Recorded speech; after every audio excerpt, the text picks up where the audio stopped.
The Todd Shapiro Show. Time to hit the button! On Canada Talks, SiriusXM 167. The time has come for CEO Profiles.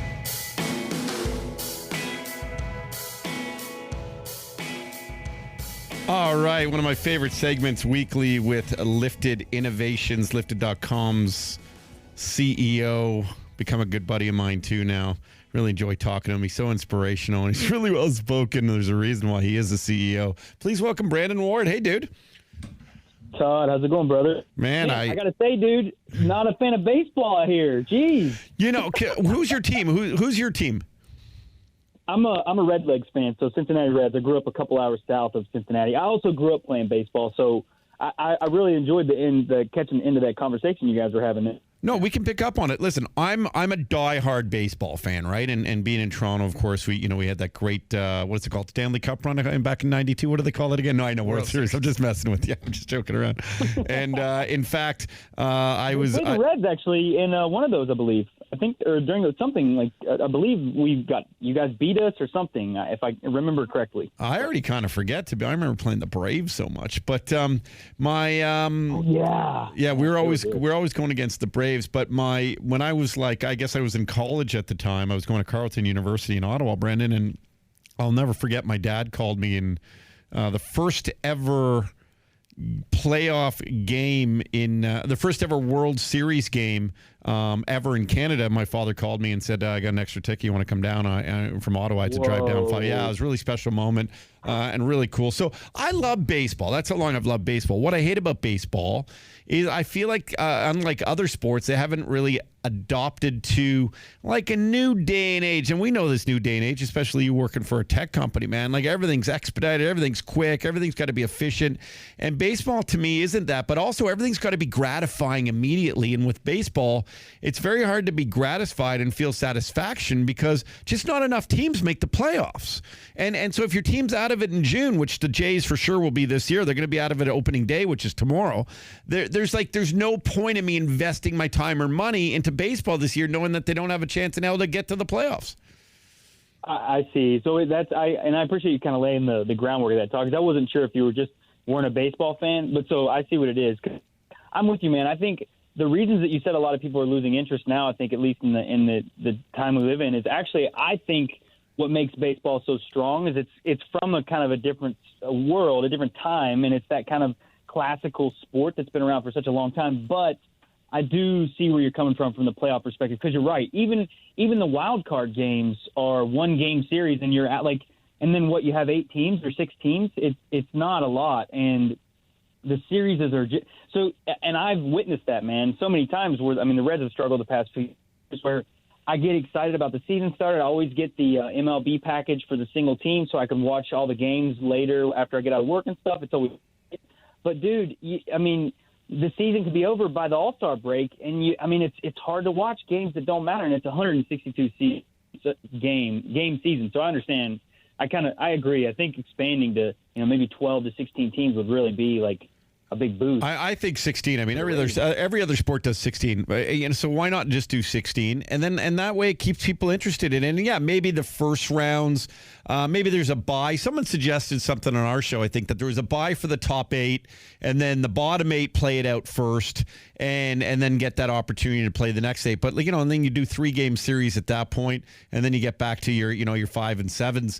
And I just think it would really benefit baseball, benefit interest in baseball. And also, to be honest, it's one of the only sports right now without a cap. And not having a cap, you're a business guy, so you would understand, about financials. And really what it shows you is that if there's certain franchises that just have more money for whatever reason they have more money for, and don't get me wrong, I understand that television contracts are huge in baseball, but, so when guys can go and afford to sign Trout and what's the other dude who just signed for $7,000 million a game? Well, there was Harper and what's his name? Yeah, Bryce Harper and Mike Trout. So these contracts. So almost $500 million. $500 million to and listen, I love when people get money that they think they're deserved or worth and get it and hold out and find a way to get it. It just makes it really hard to go and then watch the Blue Jays this year and go, oh man, they can't even bring up Vladdy Guerrero Jr. our hope here for something till June, because if they do, then they'll lose him a year earlier. So it just doesn't make it. I'm just not intrigued by it this year. Well, and Todd, I think that's a great point, man, because the Reds are a small market team, right? That's what you're talking about. Toronto, they're kind of, even though Toronto's a big city, they're considered small market teams because they don't have the budgets that the Angels have. Because, California's got a couple of teams. New York's got a couple of teams.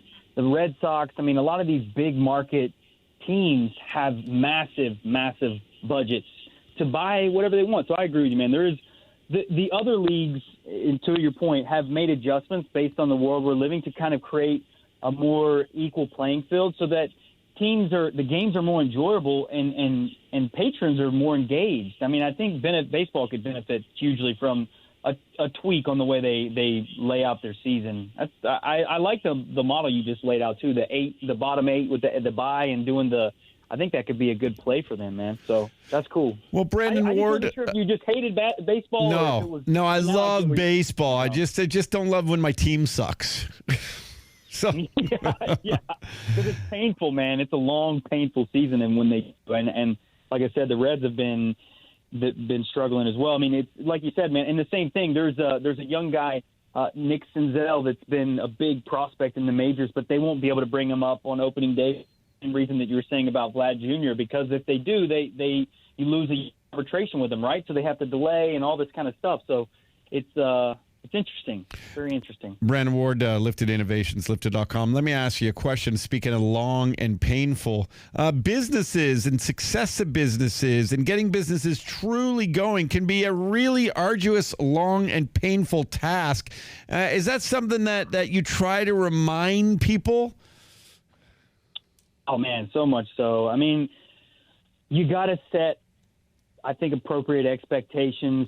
There's a fair balance between, promoting and giving the blue sky vision to what you want to build, but you got to show a path to that realistically. And specifically in a lot of the markets, a lot of the emerging markets, especially cannabis companies. I know you and I have talked a lot about this privately. There's a lot of people that have made a lot of money in the market based on the incredible growth there, but there's also a ton of hype, a ton of air, and you got to be, I think, I would love to see some sanity brought back into the business world because, some of these evaluations, some of these raises are crazy, and it's just I'm a bit of an old school guy where I think I still believe that the focus of business should be about at some point trying to get to a profitable, self-sustaining business.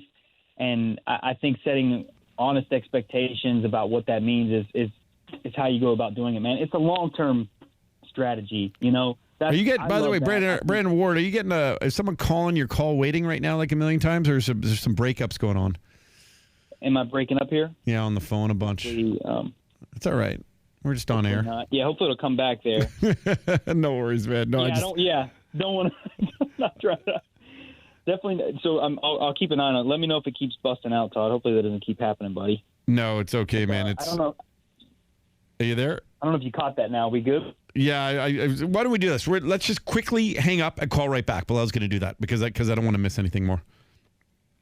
Okay, sounds good. Okay, awesome. We're hanging out with Brandon Ward from Lifted Innovations. While we do that, it's time anyway to thank my sponsors. And right from Brandon, we'll just roll into Ari Goldkind, and I won't thank my sponsors then, so I'm not going to do, I'm not going to turn you off too much, but come on, support these sponsors like healthspace.com.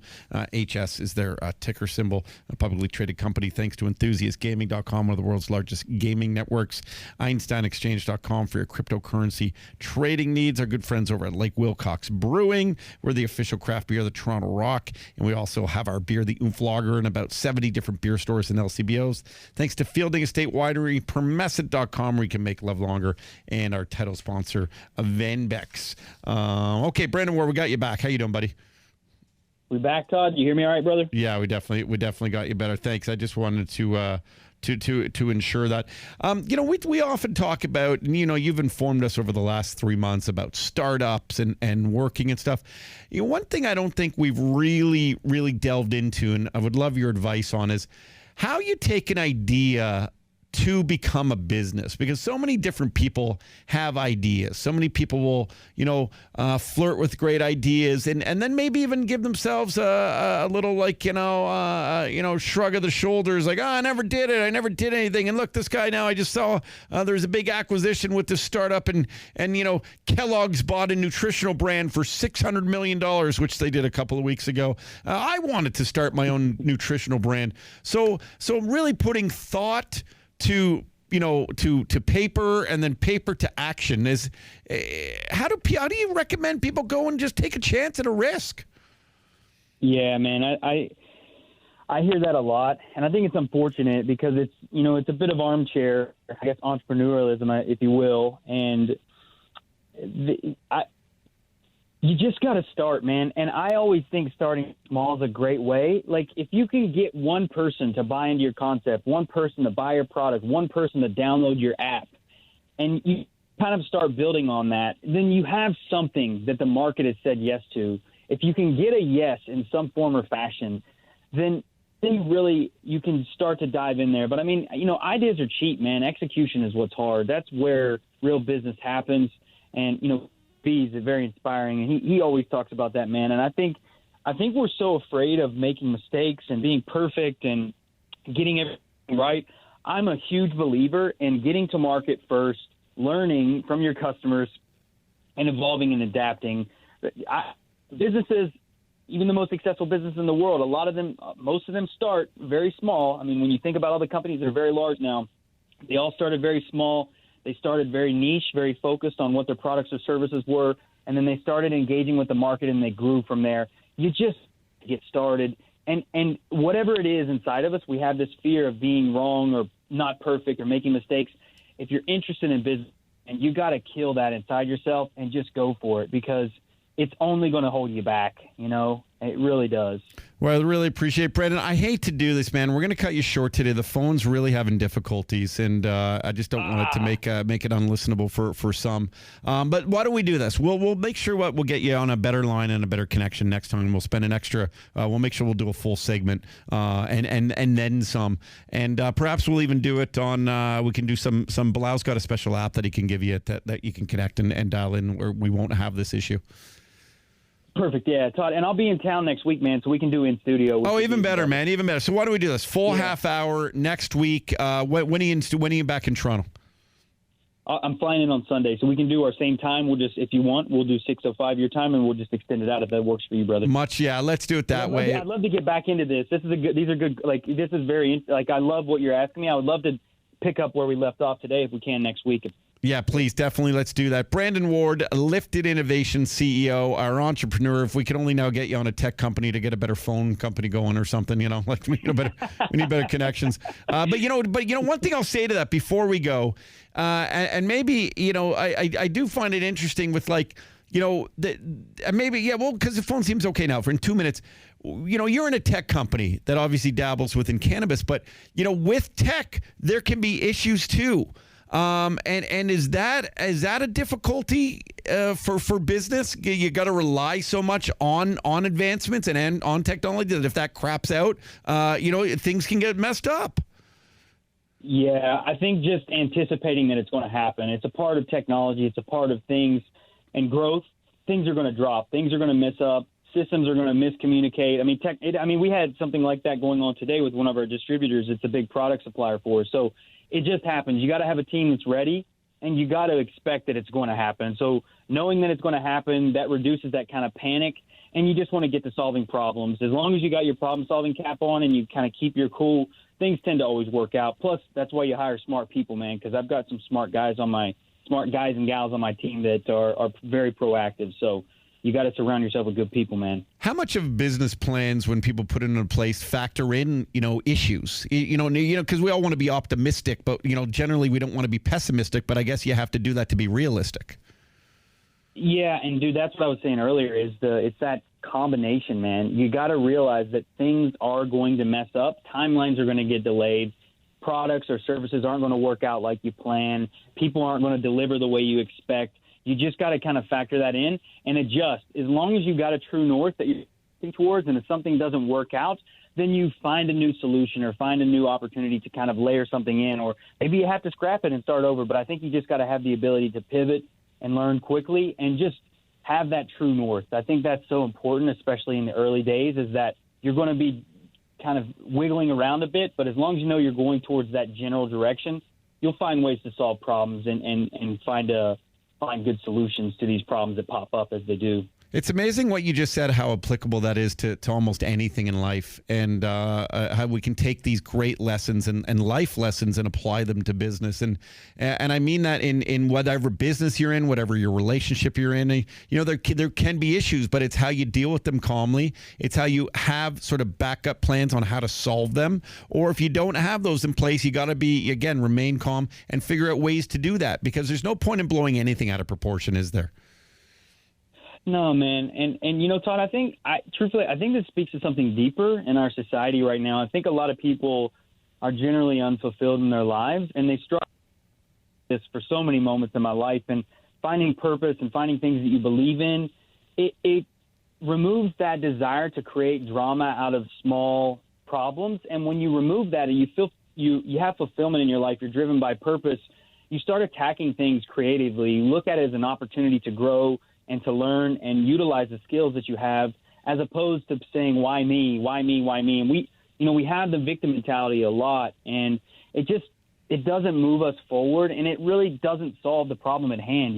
Blaming, victimizing, it doesn't deal with the issue. So as long as you're open to it and recognize that problems and challenges are a part of life, no matter how good things may be on the surface or externally, we all go through it in some form or fashion. It's just if we hit it head on, man, it's always much easier to manage.